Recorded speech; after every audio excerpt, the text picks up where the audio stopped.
little town called Fort Stockton, Texas, about 8,000 people in real West Texas, west of the Pecos River. Grew up in a family of auto mechanics. I would have been the third generation, but kind of skipped me. My brother got it, not me. I learned working there, you stick a screwdriver through a couple of radiators, they start to hold it against you. So I went to college at Rice University in Houston, graduated from there in 1979, worked for Brown & Root when it was just Brown & Root for a year after that, and then went to graduate school at UT Austin.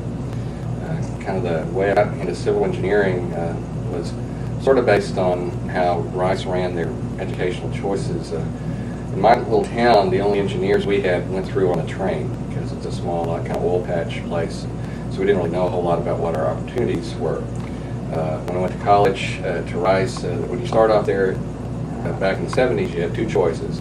One was the liberal arts, which they called the academs, and the other was the science and engineering majors, which we called the ASCEs because we couldn't make a neat name out of that. And I thought I wanted to be a math major when I got there because I knew what math was. I thought I hadn't heard of engineering, but what I learned after I got there is what I really wanted to be was an algebra major, and they don't let you do that. Now later, when I was in graduate school, in order to pay the bills, I applied for every fellowship that was possible, including the ones that ASCE Texas section had. And I was fortunate enough I was in graduate school long enough that I, at one time or another, had either the Hawley or the Porter Fellowship. So that was my first real connection with the Texas section. I would still go back, though, all the way to Dr. Sims and end up with ASCE stuff as I learned more about his contributions to both the institution at Rice and to the professional society at times when both of them had great difficulties, and he was kind of one of those maybe not so charismatic fixers of problems. I always thought that was an interesting contribution that he had made. I guess the other thing that was interesting about civil engineering and the teaching associated with that is that so many of the things we work with are bigger than us. And I still find some wonder in that, especially dealing with water resources with the processes that are regional or global in scale that we have to stay all the way from. I think the trip to Monterey, the awful trip that we had a number of years ago, was one it's a long way from Lubbock to almost anywhere, even in this day. Oh, yeah. And then from Lubbock to Monterey means you'd really rather have somebody else drive you if at all possible. So we found it was difficult to find a bus company that actually crossed the border that was accessible to us in Lubbock. And we found a place called, they primarily do church stuff, it's called Kings Highway there in Lubbock. And they were willing to do the paperwork and take us down, but they had more seats than we could afford. And so we worked out a deal where we also took students from the University of Texas at Austin and from, the University of Houston to share and fill up the bus. So that could work out. So that was supposed to be a good thing. Well, on the way on that trip, the first thing that happened, it was in January, okay, but we had a heat wave. And we had 50 people on a full bus. And you need the air conditioner even in January. Well, the air conditioner didn't work, so we had to stop in San Antonio for 6 hours to get the air conditioner fixed.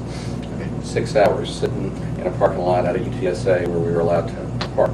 Okay, we get that fixed, and then we head to Monterey. We get to Monterey, we get to Laredo, for the border crossing. That all went fine, no problem. We pay our money. We didn't have any big problems with that. Martin Morris, one of our engineers from Amarillo, was with us, and he's a fluent Spanish speaker. He dealt with people at the border. Everything was cool. On the way down, we crossed the border. It was a lot later than we expected. We had a 24-hour sandbag in our schedule. We lost 6 of it in San Antonio. We lost the rest of it in the next period because after we crossed Laredo, most of us just went to sleep in the bus. We thought everything was okay. Well, what we didn't realize till later, and I thought I discussed the route with the bus drivers, they took the wrong route from Monterey to Mexico City. If you look at the map they had, it looked like it was shorter to go this route through the mountains than it was to go through Saltillo and on the new, their version of the interstate highway. We lost the other 18 hours of our sandbag by going through these switchbacks in the mountains with speed bumps. It was awful. The kids were having motion sickness. We had to stop several times to let people get out and throw up. It was awful. We missed the whole first day's activities. One thing that I feel really good about, because I actually used it back in the 90s because of our work with understanding the Ogallala Aquifer in our region, I was approached by a power company that was going to build a new power plant near Denver City, Texas. And they wanted to essentially provide more electrical power for irrigation, major use of electricity in that region.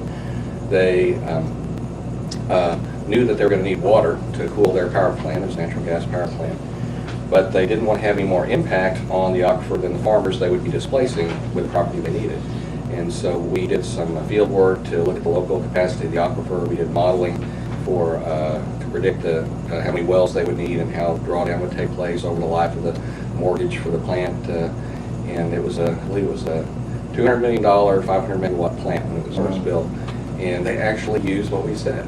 My big 3 words of wisdom for students are go to class. That's the most important one. But I would hope that any student that is getting their college education is selfish about what they're about. They're trying to find preparation that will send them toward a job that I hope they won't hate for the next several decades of their life to support their family, their hobbies, whatever it is they want to make. I hope that they would think about lifestyle, the geography, the other limitations that they have if they're going to impose them on them. And then also realize that their choice of profession may impose limitations or give them many opportunities. And that's one of the things in like civil engineering is fine with. We can do that anywhere. There's enough people and infrastructure for people to pay us. We can, living in the United States, there are enough changes in regulatory requirements and movements of population and agents of infrastructure that we can be continuously employed. If we're going to work in developing countries, well, hopefully we can learn not to repeat the same mistakes we've made here as we help them with their infrastructure. We at Texas Tech push real hard to get some of our students to go to section meetings and things like that. But what's happened now with, again, ASCE National pushes certain things that they encourage the students to do, and the students respond to that because that's what they see. But another thing that's happening right now, because the job market is so hot and people are all over the students, we've had a transition where, and I think this is true in most of the student chapters, if somebody's going to come speak to a student chapter, they're often expected to give a donation, expected to buy the food and things like that. People don't, I would have done that. But I'm not special to them. So it's a challenge in terms of, the other challenge too, I think, just going around to the different branches. My daughter, who's a freshman at Colorado State, as of this week, may be a civil engineering major. Well, that's good. Yeah, she started off in mechanical and was electrical and mechanical again, and now she's talking about civil. Wow. And so that'll be the first connection. She is very math and science oriented. She hates history and English, which perfect engineering description, even though she is a young lady. And so we'll see if this sticks this time. The neat thing about the Texas section when I was willing to do this president stuff here was because the people here have shown me so much about the profession that I don't see in my job. It used to be I looked up to these people that I meet in the Texas section as the employers of our students, and so that was, we want to make sure the customer was going to be happy with the product.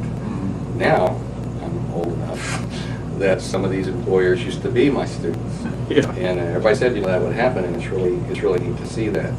And so there is some feel that I am contributing to the infrastructure maintenance and management of the state of Texas and beyond through these people, so that's really neat. After being more involved with the Texas section through this recent office, I can see all the good efforts of so many good volunteer people that want to continue to lift up and promote the profession, and that just doubles and triples the feeling of fulfillment of being involved in that. Does it give you a certain sense of satisfaction to see your students go out into the real world and be successful in their endeavors? Yes, it does, but it was scary at first. The thing they don't teach you have to get used to in my job is that C is a passing grade.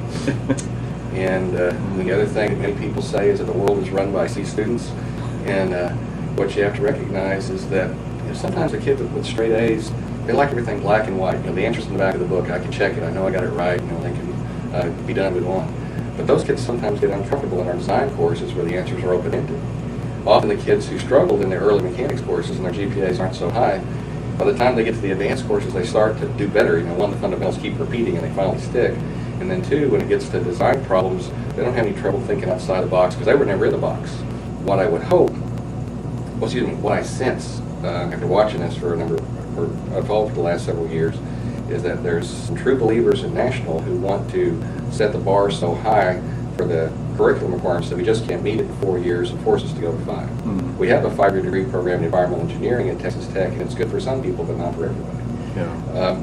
The reality in our profession is there are still a lot of really good jobs you can get with a bachelor's that are connected to very important parts of our infrastructure.